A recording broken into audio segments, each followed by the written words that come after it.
আল্লাহ আমার রব, এই রবি আমার সব। দামে দামে তুন মনে তারি অনুভব।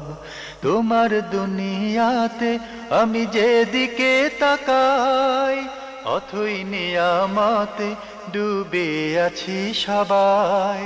পাক পাখালির গানে শুনি তসবি কলো রব, তসবি কলো রব। আল্লাহ আমার রব, এই রবি আমার। আসসালামু আলাইকুম, আলহামদুলিল্লাহ, আসসালাতু ওয়াসসালামু আলা রাসূলিল্লাহ। প্রিয় দর্শক, আপনারা যারা দেশে আছেন প্রবাসে, সবাইকে জানাই অনেক অনেক প্রীতি ও শুভেচ্ছা। শুরু হলো এনটিভি আয়োজিত এবং লাভ হলো নিবেদিত অনুষ্ঠান আপনার জিজ্ঞাসা। আপনাদের সাথে আছি আমি জয়নুল আবেদিন আজাদ। আর আপনাদের মনে জায়গা প্রশ্নের জিজ্ঞাসার জবাব দিচ্ছেন বিশিষ্ট আলেম ডক্টর মোহাম্মদ সাইফুল্লাহ। আসসালামু আলাইকুম ওয়া রাহমাতুল্লাহি ওয়া বারাকাতুহু। প্রিয় দর্শক, চলুন তাহলে জিজ্ঞাসার জগতে। শুরুতে একটি ইমেল পাঠিয়েছেন মুস্তাক আহমেদ নরসিংদী থেকে। লিখেছেন, স্ত্রী যদি স্বামীর যৌথ পরিবারের সাথে থাকতে না চায়, এমনকি শ্বশুর শাশুড়ির সাথেও থাকতে না চায়, তাহলে শরীয়তে স্ত্রীর জন্য এটা কি অনুমোদন আছে? কিংবা শ্বশুর শাশুড়ির সেবা করতে ছেলে বউ কি বাধ্য? স্বামী যদি আদেশ করে তাহলে তা করতে কি বাধ্য হওয়া নয়? ধন্যবাদ। আপনি তিনটি প্রশ্ন করেছেন। প্রথম প্রশ্ন হচ্ছে, স্ত্রী যদি স্বামীর যৌথ পরিবার অথবা স্বামীর পিতামাতার সাথে থাকতে রাজি না হন, তাহলে এটি কি তার জন্য বৈধ কিনা বা ইসলামী শরীয়ত তাকে পারমিট করে কিনা? অবশ্যই স্ত্রীর জন্য বৈধ। তিনি স্বামীর যৌথ পরিবারে না থেকে তিনি তার অবস্থায় থাকতে পারবেন। তিনি যদি স্বামীর পিতামাতার কাছে না থাকেন সেটা বলতে পারবেন। সেক্ষেত্রে তিনি স্বামীর কাছে সেটা তাকে স্পষ্ট করে বলতে হবে এবং স্বামীর সাথে এই বিষয়ে আলোচনা হতে হবে। কারণ স্বামীর যৌথ পরিবারে থাকা অথবা স্বামীর পিতামাতার কাজ করা এটা তার দায়িত্ব নয়, স্ত্রীর দায়িত্ব নয়। স্ত্রীর দায়িত্ব নয়। এবং স্ত্রী মানে তার যৌথ পরিবার থাকার জন্য বাধ্য নন, স্ত্রী থাকতে বাধ্য নন। কারণ স্ত্রীকে যে বিষয়ে আল্লাহ সুবহানাহু ওয়া তাআলা নির্দেশ দিয়েছেন সেটা হচ্ছে স্বামীর আনুগত্য করতে বলেছেন। আর সে স্বামীর আনুগত্য করবে, স্বামীর আনুগত্য করতে নির্দেশ দিয়েছেন। সুতরাং স্ত্রীর কাজ হচ্ছে মূলত স্বামীর আনুগত্য করা, স্বামীর কথা শোনা এবং স্বামীকে সন্তুষ্ট করার জন্য চেষ্টা করা। সেই কাজগুলো স্ত্রীর জন্য স্ত্রী করবে। তার করণীয় যেগুলো আছে, তার উপর ওয়াজিব যেগুলো আছে সেগুলো। কিন্তু কোনো স্ত্রীর উপর ওয়াজিব নয় যে তিনি স্বামীর পিতামাতার কাজ করবেন, খেদমত করবেন, তাদের কাপড় চোপড় তাদের ধৌত করে দিবেন, তাদের রান্না বান্না করবেন ইত্যাদি। যেমনিভাবে তার উপর এটা ওয়াজিব নয়, বাধ্যতামূলক বিষয় নয় যে তিনি স্বামীর ভাই বোন আত্মীয় স্বজন যারা আছে যৌথ ফ্যামিলি তাদের সকলে রান্না বান্না করবেন, কাপড় চোপড় ধুয়ে দিবেন। অনেকটা কাজের মেয়ে অথবা যারা ঘরের মধ্যে কাজের বুয়া হিসেবে কাজ করে তাদের মতো কাজ করবেন। এটা আসলে ইসলামের বিধান নয়। এই সম্পর্কে আমরা অনেকেই মনে করেছি যে না, ইসলাম মনে হয় আমাদেরকে এর জন্য বাউন্ড করেছে, বাধ্য করেছে। এটি মোটেও ইসলামের বিধান নয়। আর ইসলাম মোটেও এটা আমাদের উপর বাধ্য করেনি। ইসলাম এটার আমাদের উপর বাধ্য করেনি। সুতরাং এই কাজ করতে আপনি বাধ্য নন, আপনি স্ত্রী হিসেবে কাজ করতে আপনি বাধ্য নন। সেক্ষেত্রে অবশ্যই স্বামীর সাথে এই বিষয়ে আগেই কী করতে হবে, কারণ ঝগড়া করে স্বামীর সাথে এই বিষয় করার সুযোগ নেই। বরং স্বামীর সাথে এটা আগেই বলতে হবে যে আমি বিবাহ হলে আমি কিন্তু তোমাদের যৌথ ফ্যামিলিতে থাকবো না, তোমার পিতামাতার সাথেও থাকবো না। এটা আগেই ঠিক করে নিতে হবে। বিয়ের আগে এটা ঠিক করে নিতে হবে, যেহেতু তার একটা কন্ডিশন রয়েছে। তো কন্ডিশনটা তো বিয়ের আগেই হবে। কারণ যেই ব্যক্তির এখন যৌথ ফ্যামিলি ছাড়া তার কাছে কোনো উপায় নেই। হতে পারে যে এই যৌথ ফ্যামিলিতে চলতেছে, যৌথ ফ্যামিলি টাকা দিয়েই তাকে চালাচ্ছে, এমন আছে না? অনেক অনেক অনেক লোক আছে। সে বিয়ে করেছে কিন্তু ফ্যামিলির অন্যান্য লোকেরা সেখানে সহযোগিতা করতেছে, হয়তো বাবা মাই তাকে সহযোগিতা করতেছে, হয়তো বাবা মারই খাচ্ছে, বাসা যেটা সেটাই বাবা মারই। সুতরাং এখন যদি স্ত্রী আগে থেকেই বলে যে আমি তোমার বাবা মার সাথে থাকবো না, তাহলে তো বাবা মা তো তার বাসায় তাকে থাকতে দেবে না। সেটা এটা আগেই কি করতে হবে, ডিসাইড করতে হবে বিয়ে হওয়ার আগে। এটাই আগে শর্ত, যে আমার শর্ত হচ্ছে একটাই, অনেক শর্ত নয়, সেটা হচ্ছে তোমার যৌথ ফ্যামিলিতে আমি থাকবো না, তোমার পিতামাতার সাথেও আমি থাকবো না। তাহলে সেক্ষেত্রে স্বামী স্ত্রীকে আলাদা রাখার যদি ব্যবস্থা থাকে সে ব্যবস্থা করবে, অন্যথায় স্ত্রী তার ব্যবস্থাপনায় সে থাকবে, স্ত্রী নিজস্ব ব্যবস্থাপনায় থাকবে। যদি স্ত্রী সেই সামর্থ্য থাকে যে তার যদি অনেক বাড়ি থাকে, অনেক সম্পদ থাকে, সে ব্যবস্থাপনায় নিজের ব্যবস্থাপনায় থাকতে পারে। নিজের ব্যবস্থাপনায় থাকাও তার জন্য নাজায়েজ নয়, ইসলামী শরীয়ত তাকে অনুমোদন দিয়েছে। দ্বিতীয় নম্বর বিষয় হচ্ছে যেটা, সেটা হলো যে স্ত্রী স্বামীর আনুগত্য করতে কিন্তু বাধ্য, স্বামীর আনুগত্য করতে স্ত্রী বাধ্য। এটা আল্লাহ সুবহানাহু ওয়া তাআলা বাধ্য করে দিয়ে একেবারে বাধ্যতামূলক বিষয় বলে দিয়েছেন। বরং রাসূলুল্লাহ সাল্লাল্লাহু আলাইহি ওয়াসাল্লাম হাদিসের মধ্যে বলেছেন, যদি আমি কাউকে কারোর জন্য সম্মানার্থে সিজদা করতে বলতাম, তাহলে আমি নারীকে বা স্ত্রীকে তার স্বামীকে সিজদা করতে নির্দেশ দিতাম। রাসূলুল্লাহ সাল্লাল্লাহু আলাইহি ওয়াসাল্লামের কথা থেকে বোঝা যায় যে স্বামীর সন্তুষ্টির বিষয়টি, স্বামীর আনুগত্যের বিষয়টি কতই গুরুত্বপূর্ণ। মানে এই পৃথিবীতে স্ত্রীর কাছে স্বামীর আনুগত্যের বিষয়টি খুবই গুরুত্বপূর্ণ বিষয়। তবে এই আনুগত্যের জন্য শর্ত আছে, কথা আছে। সেই কথাটুকু হচ্ছে, শর্ত হচ্ছে এই যে অবশ্যই আল্লাহর আনুগত্যের বিরোধী হতে পারবে না। তা তাআত আলি মাখলুকিন ফি মাসিয়াতিল্লাহ, আল্লাহ রাব্বুল আলামিনের অবাধ্যতায় কোনো মাখলুকের, কোনো সৃষ্টির সামান্যতম কোনো আনুগত্য নেই। আল্লাহর অবাধ্যতা যদি স্বামী আপনাকে বলে যে আনুগত্য করো, তুমি কাজ করো, তাহলে এটা আপনার জন্য জায়েজ নেই, এটা আপনি করতে পারবেন না। আল্লাহর অবাধ্যতা যেতে পারবেন না। আপনাকে শিরক করতে বলতে শিরক করতে পারবেন না, আপনাকে কুফরি করতে বলে আপনি কুফরি করতে পারবেন না, আপনি আল্লাহর বিধান লঙ্ঘন করতে বলে আপনি লঙ্ঘন করতে পারবেন না। আপনাকে যদি বলে যে তুমি পর্দা করতে পারবে না, তাহলে সেটা আপনি করতে পারবেন না, যদিও স্বামী বলে, কারণ এখানে আনুগত্যের কোনো সুযোগ নেই। কিন্তু স্বামী যদি আপনাকে আল্লাহর বিধানে বৈধ বিষয়ে কথা বলে, তাহলে সেক্ষেত্রে স্বামীর আনুগত্য করা আপনার জন্য ফরজ। এখন প্রশ্ন হচ্ছে যেটা, সেটা হলো স্বামী যদি স্বামীর ব্যক্তিগত সুবিধার জন্য, স্বামী যদি স্ত্রীকে বলে যে তুমি আমার পিতামাতার কিছু সহযোগিতা করো, এটা স্বামীর আনুগত্য এবং স্বামীর সন্তুষ্টির সাথে জড়িত বিষয়, এটা আপনাকে করতে হবে।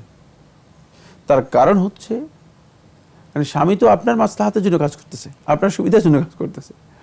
এখন স্বামীকে যদি আপনি সেই সুবিধা না দেন, তাহলে তিনি আপনার উপর সন্তুষ্ট হবেন না, তিনি আপনার আনুগত্যে তিনি সন্তুষ্ট হবেন না।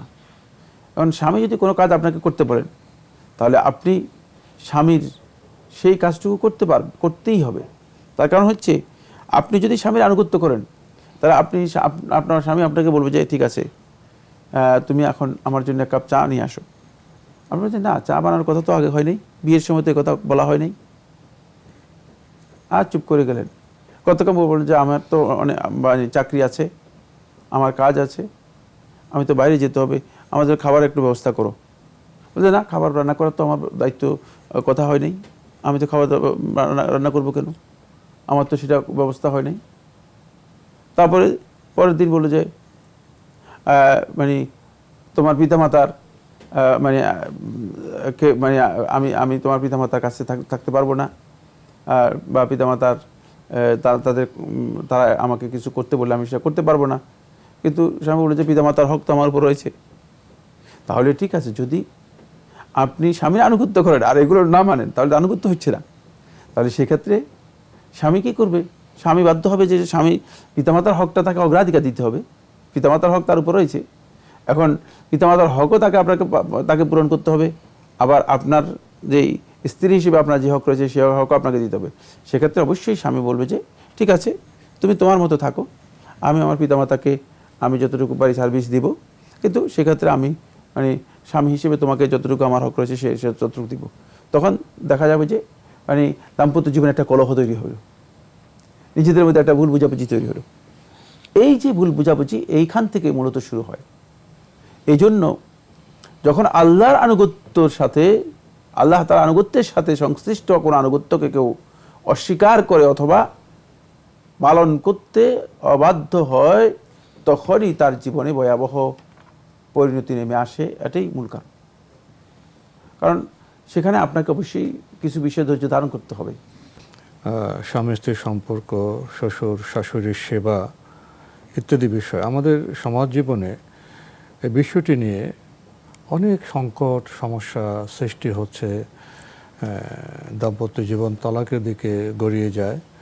শায়েখ বিরতির আগে বলেছেন যে ইসলামের যে বিষয়গুলো আছে, দায়িত্বগুলো আছে, সে সম্পর্কে যথার্থ অবগতির অভাবে এই সংকট সৃষ্টি হচ্ছে।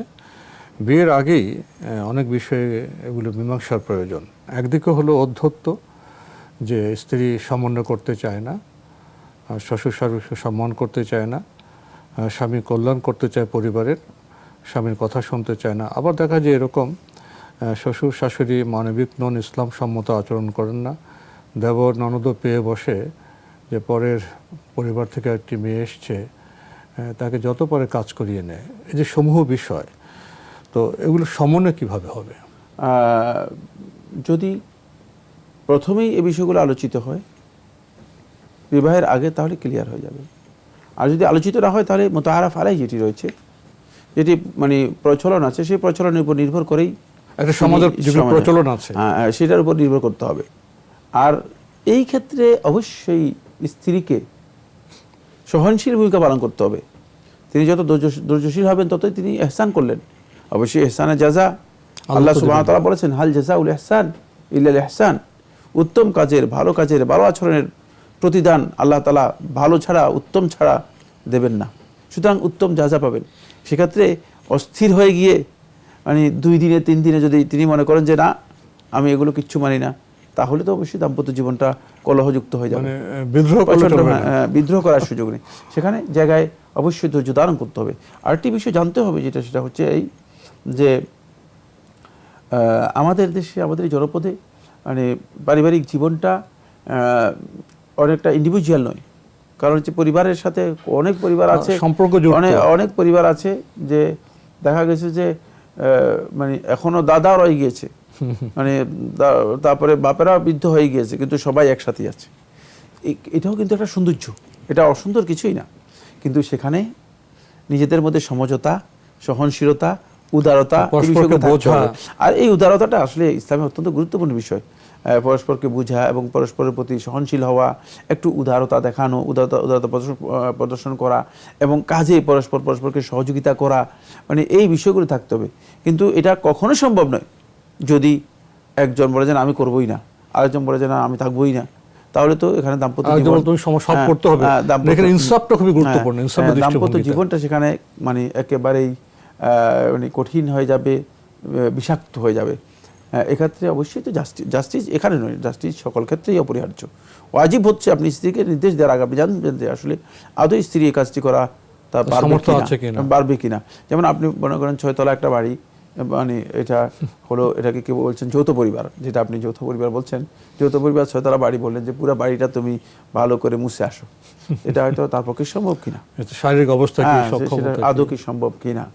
এটা কিন্তু যদি এমন হয় যে যেটা তার পক্ষে সম্ভব নয় এবং তার জন্য যেটা মোটেও সমীচীন নয়, এ ধরনের নির্দেশ দেওয়া স্বামীর জন্য বৈধ নয়, যেহেতু এটা মুতাআরাফ আলাইহি নয়, এটা প্রচলিত বিধানের মধ্যে আসে না।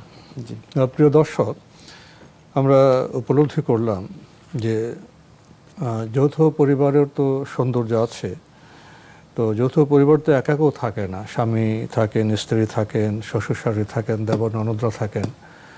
যৌথ পরিবারের জন্য যে যৌথ উপলব্ধির বিষয় আছে, বন্ডিংয়ের বিষয় আছে, ইনসাফের বিষয় আছে, এগুলোর উপস্থিতি থাকলে যৌথ পরিবার সৌন্দর্যে মণ্ডিত হতে পারে, আনন্দময় হতে পারে। আর যদি ইনসাফ না থাকে তাহলে তো কোথাও শান্তি আসে না। এই বিষয়গুলো আমরা উপলব্ধি করলাম। আমাদের হাতে আরও একটি ইমেল পাঠিয়েছেন ফাহিম রহমান, যুক্তরাষ্ট্র থেকে লিখেছেন, ফরজ গোসল করা অবস্থায় গোপন অঙ্গগুলো হাত দিয়ে স্পর্শ করে ধৌত করলে কি গোসল হবে, এবং সেই গোসল দিয়ে কি নামাজ আদায় করা যাবে? তো সেগুলো হাত দিয়ে দিতে হবে, অন্যভাবে ধোয়ার কোনো জায়গা আছে নাকি? সেগুলোর জন্য আপনি কি দিয়ে ধুবেন? সুতরাং হাত দিয়ে ধুলে কোনো অসুবিধা নেই। গোসল অত অবস্থায় হাত দিয়ে গোপন অঙ্গগুলো ধুতে পারবেন এবং সেগুলো তারপরে পুরা শরীরে পানি দিবেন। যেভাবে সুন্নাহ তরিকা রয়েছে, সুন্নাহ তরিকা যখন আপনি গোসল সম্পন্ন করবেন, সেই গোসল দিয়ে আপনি ফরজ সালাত আদায় করতে পারবেন, তারপরে নফল সালাত আদায় করতে পারবেন, কোরআন তেলাওয়াত করতে পারবেন, সবই করতে পারবেন। এবং সেই গোসলের পরে আপনার আর উজু করতে হবে না, যেহেতু ফরজ গোসল উজুকে অন্তর্ভুক্ত করে। ফরজ গোসলটা হচ্ছে তাহারাতে কুবরা, বড় তাহারাত, আর উজু হচ্ছে তাহারাতে সোগরা, ছোট পবিত্রতা। তবে বড় তাহারাত যদি হয়ে যায় তাহলে ছোট তাহারাত এর মধ্যে অন্তর্ভুক্ত হয়ে যাবে। তবে শর্ত আছে, শর্ত হচ্ছে অবশ্যই তাহারাতের নিয়ত এর মধ্যে থাকতে হবে। প্রিয় দর্শক, আমরা জানলাম বিষয়টি সম্পর্কে। আরও একটি ইমেল পাঠিয়েছেন আবু ওয়ালিদ, বরিশাল সদর থেকে লিখেছেন, নিজের কোনো রোগ হলে এইভাবে দোয়া করা যাবে কি? হে আল্লাহ, তোমার বেশি বেশি ইবাদত করব, তুমি আমাকে এই রোগ থেকে মুক্তি দাও। না, এই ধরনের দোয়া করা মাকরুহ বা অপছন্দনীয়। কারণ আপনি ইবাদত করবেন, অপছন্দনীয়, শর্তযুক্ত করতেছেন, শর্তযুক্ত করছেন, এবং আল্লাহ তাআলাকে বলছে যে সুস্থ করে দিলে ইবাদত করবেন। ইবাদত তো সুস্থ করে দেওয়ার বিষয়, ইবাদত তো আপনি আল্লাহ তাআলা সবসময় করবেন। আল্লাহ তাআলার ইবাদত বেশি করলে আল্লাহ সুবহানাহু ওয়া তাআলার কাছে আর দোয়া করতে হবে না, দোয়াও করতে হবে না। আপনি দোয়া করবেন যে আল্লাহ তাআলা, আমি অসুস্থ, আল্লাহ রাব্বুল আলামিন আমি অসুস্থ, আমি ক্ষমা চাই, আমি ক্ষমা চাই, আমি জালিম, আমি নিজে নফসের উপর জুলুম করেছি। আপনি দেখেন, একটা দোয়ার কথা বলি, শুধু অনেকগুলো দোয়াই রয়েছে। দীর্ঘদিন পর্যন্ত অসুস্থ আইয়ুব আলাইহিস সালাতু ওয়াস সালাম 18 বছর অসুস্থ, 18 বছর অসুস্থ। তার দোয়াটা আল্লাহ সুবহানাহু ওয়া তাআলা কোরআনে কারিমে কোট করেছেন, যাতে করে কিয়ামত পর্যন্ত আমরা যারা আল্লাহর বান্দা রয়েছি সেটা অনুসরণ করতে পারি। তিনি আল্লাহ তাআলার কাছে বলছেন, রাব্বি ইন্নী মাসসানিয়াদ দুর, হে আমার রব, ক্ষতি, অনিষ্ট, কষ্ট আমাকে আক্রান্ত করেছে, আর কিছু না, খুব কষ্ট লাগছে, কষ্ট পাচ্ছি।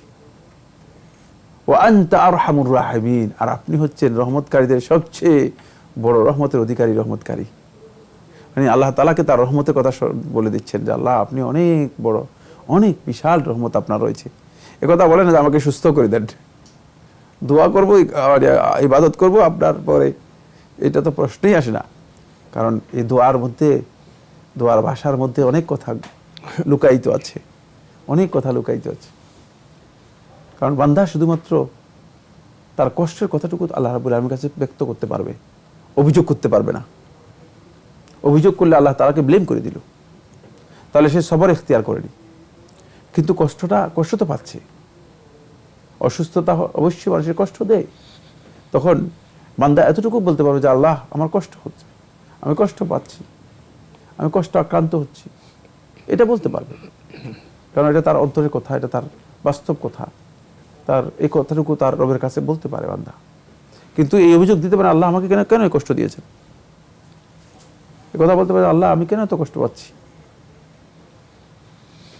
এগুলো বলার কোনো সুযোগ নেই।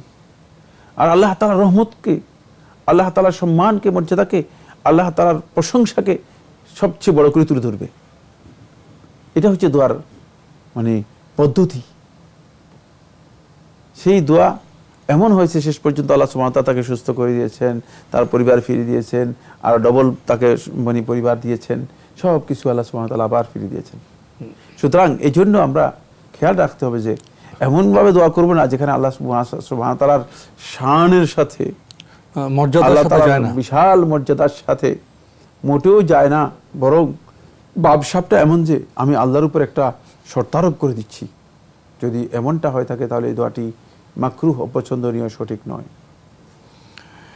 আমরা তো একেবারে সময়ের শেষের দিকে ছোট্ট করে একটি ইমেল আমরা পড়তে চাচ্ছি। পাঠিয়েছেন রেজাউর রহমান, লিখেছেন, যে ব্যক্তি 12 বছর যাবৎ আজান দিল তার জন্য জান্নাত ওয়াজিব হয়ে গেল। ইবনে মাঝা 728 নম্বর হাদিসের কথা আপনি উল্লেখ করেছেন। আরও লিখেছেন, এখন যদি কেউ বাসায় আজান দিয়ে আর বাসায় একা নামাজ পড়ে বা মসজিদে গিয়ে নামাজ পড়ে, তবে কি ওই ফলটি সে পাবে? ধন্যবাদ আপনাকে, আপনি যে প্রশ্নটি করেছেন। আমাদের হাতে সময় নেই, এটি বিস্তারিত একটি আলোচনার দাবি রাখে। সেটা হলো যে হাদিসটি ইবনে মাজাহ থেকে নকল করেছেন, এটি শুদ্ধ নয়। হাদিস দাঈফ জিদ্দান, অত্যন্ত দুর্বল একটি হাদিস। আর 2 নম্বর বিষয় হচ্ছে সেটা হলো মানে এই হাদিসটি যদি কোনো কারণে সহিহ হয় তাহলে এটা আজান হচ্ছে মসজিদে আজান দিতে হবে। আপনি মনে করেছেন যে তো আজানের ফজিলত আছে, ঘরের মধ্যে শুয়ে থাকলেন আর আজান দিয়ে দিলেন, এই শোয়া আজানের মাধ্যমে এই ফজিলত পাওয়া যাবে না। এই ফজিলত পেতে হলে মসজিদে 5 ওয়াক্ত সালাতের আজান 12 বছর দিতে হবে। তাও এটা কি কোনো মুয়াজ্জিনের পক্ষে সম্ভব কিনা আপনি বলেন তো? 12 বছর 30 আজান দিতে পারবে কিনা? মাঝে মাঝে তো ছুটিতে যাবে, অসুস্থ থাকবে, কন্টিনিউ এটা আবার একটি কথা, মানে আমার একটি শর্ত এর মধ্যে আছে, যে শর্ত একজন ব্যক্তির জন্য ইম্পসিবল পূরণ করা। সুতরাং এই হাদিসটাও যেমন সনদের দিক থেকে দুর্বল, হাদিসের বক্তব্যটা ইম্পসিবল একজন মানুষের জন্য। আল্লাহ সুবহানাহু ওয়া তাআলা আল্লাহর বান্দাদেরকে ইম্পসিবল জিনিস কোনোদিন দায়িত্ব দেন না, আর এটার ফজিলত বর্ণনা করা হয় না। সুতরাং এই দিক থেকে হাদিসের বক্তব্যটা এর মধ্যে নাকারা রয়েছে। হাদিসের পরিভাষায়, হাদিসের বক্তব্যে নাকারা রয়েছে, মানে হাদিসের পরিভাষায় বলা হয় থাকে এটি অসঙ্গতি রয়েছে। কারণ কিভাবে একজন ব্যক্তি পুরা 12 বছর সে মসজিদে আজান দিবে?